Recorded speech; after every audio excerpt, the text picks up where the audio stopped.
हर कुछ सालों में एरियाना ग्रांडे एक नई पब्लिक इमेज अडॉप्ट करती है। आज वो कैसा बात करती है, कैसे दिखती है, कैसा बिहेव करती है, ये सब कुछ पास्ट वाली एरियाना से बिल्कुल अलग लगता है।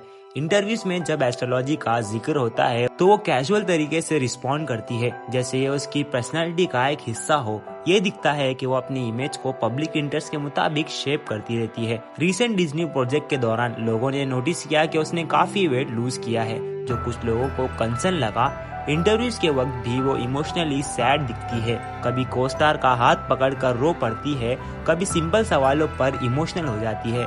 इतनी ज्यादा फेम के बावजूद एरियाना का पर्सनल लाइफ हमेशा थोड़ा मिस्टीरियस रहा है। सरफेस लेवल पर वो एक स्वीट, सॉफ्ट स्पोकन और सेंसिटिव पर्सनैलिटी लगती है, एक ऐसी लड़की जो ट्रोमा से गुजर रही हो और इमोशनली काफी डीप हो। लेकिन क्रिटिक्स के मुताबिक अगर आप थोड़ा गहरा ऑब्जर्व करें तो आपको एक पैटर्न दिखेगा। हर कंट्रोवर्सी या पर्सनल अपहीवल के बाद उसका करियर और पीक पे पहुंच जाता है। इस डॉक्यूमेंट्री का मकसद ये एक्सप्लोर करना है कि एरियाना की पब्लिक इमेज और रियल पर्सनालिटी के बीच क्या डिफरेंस हो सकता है और क्या ये सिर्फ एक स्ट्रैटेजी है। एरियाना ने अपने टीनेज ईयर्स में काम किया था निकोलोडियन के पॉपुलर प्रोड्यूसर डैन शेंडर के साथ। डैन शेंडर अर्ली 2000 में निकोलोडियन के सबसे इन्फ्लुएंशियल क्रिएटर्स में से एक थे। उन्होंने शोज क्रिएट किए जैसे All That, Kenan and Kel, The Amanda Show, Drake and Josh, Zoey 101 और आई कार्ली। और बाद में एरियाना को रोल मिला शो विक्टोरियस में, जहां उसने कैट वैलेंटाइन का कैरेक्टर प्ले किया। विक्टोरियस एक परफॉर्मिंग आर्ट स्कूल पर बेस्ड शो था, जहां स्टूडेंट सिंगिंग और एक्टिंग करियर परस्यू करते थे। ये शो 2010 से 2013 तक चला और उस वक्त निकोलोडियन के टॉप शोज में से एक था।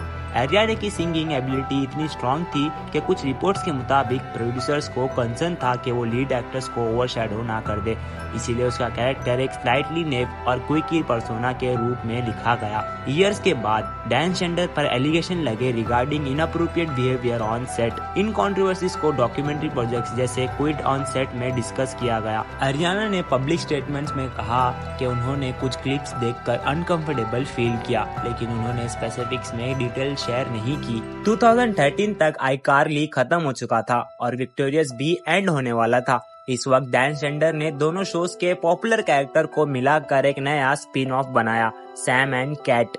इस शो में एरियाना ने कैट वैलेंटाइन का रोल कंटिन्यू किया और उसके अपोजिट थी एक्ट्रेस जेनेट मैकार्डी, जो सैम पॉकेट का कैरेक्टर प्ले कर रही थी। शो का कॉन्सेप्ट सिंपल था, दो अलग पर्सनालिटीज वाली लड़कियां लॉस एंजलिस में रूममेट्स बनती है और बेबी सिटिंग का बिजनेस स्टार्ट करती है।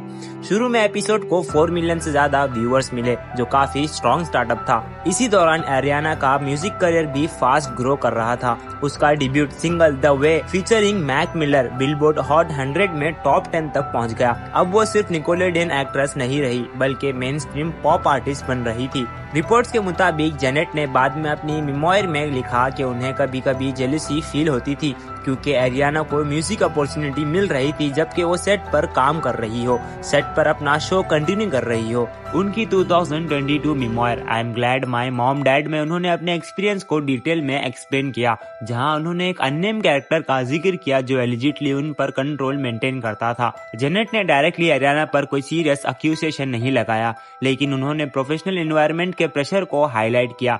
उस वक्त रूमर सर्कुलेट हुए कि एरियाना को ज्यादा पेमेंट मिल रही थी कंपेयर टू जेनेट। एरियाना ने ट्विटर पर क्लियरिफाई किया कि ये सच नहीं है। ये सिचुएशन ने शो को बीच में ही बंद करा दिया। आखिरकार 2014 में सैम एंड कैट को सिर्फ एक सीजन के बाद कैंसिल कर दिया गया। इसके पीछे मल्टीपल रीजन बताए गए, कॉन्ट्रैक्ट डिस्प्यूट्स, कास्ट टेंशन और एरियाना का बिजी म्यूजिक स्केड्यूल। शो खत्म होने के बाद एरियाना ने एक इमोशनल फेयरवेल मैसेज पोस्ट किया। उसने लिखा कि जब वो छोटी थी लोग कैट कैरेक्टर को इतना पसंद करते थे कि कभी कभी वो रियल लाइफ में भी कैट जैसा बिहेव करने लगती थी।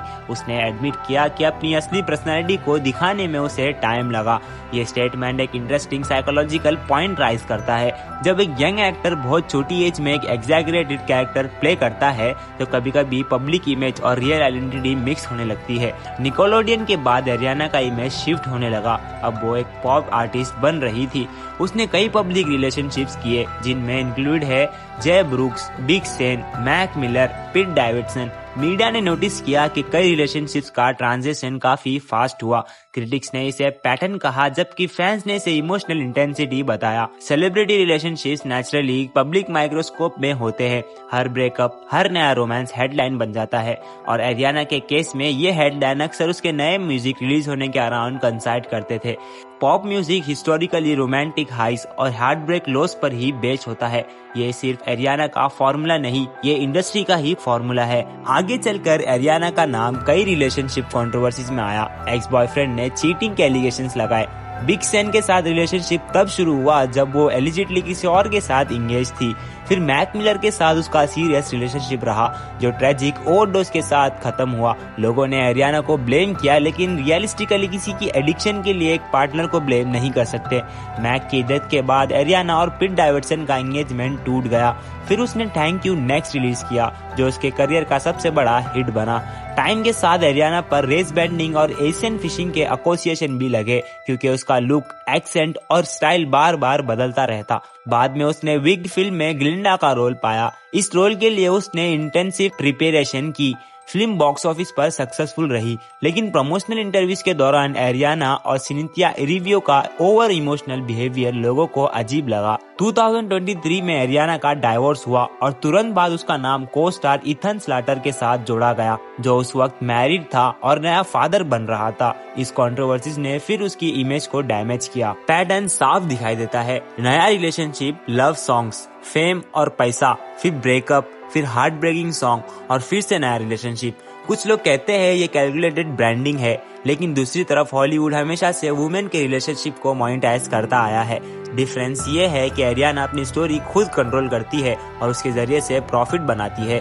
एरियाना ग्रांडे कोई सिंपल विलन नहीं है, शायद वो सिर्फ एक एक्सपर्ट स्ट्रैटेजिस्ट है जो इंडस्ट्री के साथ इंडस्ट्री के गेम को सबसे बेहतर तरीके से खेलना सीख गई है। और जब बाकी स्टार अपने इमेज को कंट्रोल नहीं कर पाते, उनका करियर टूट जाता है। एरियाना को सिस्टम ने नहीं खाया, उसने सिस्टम को समझ से अपनी फेवर में यूज किया।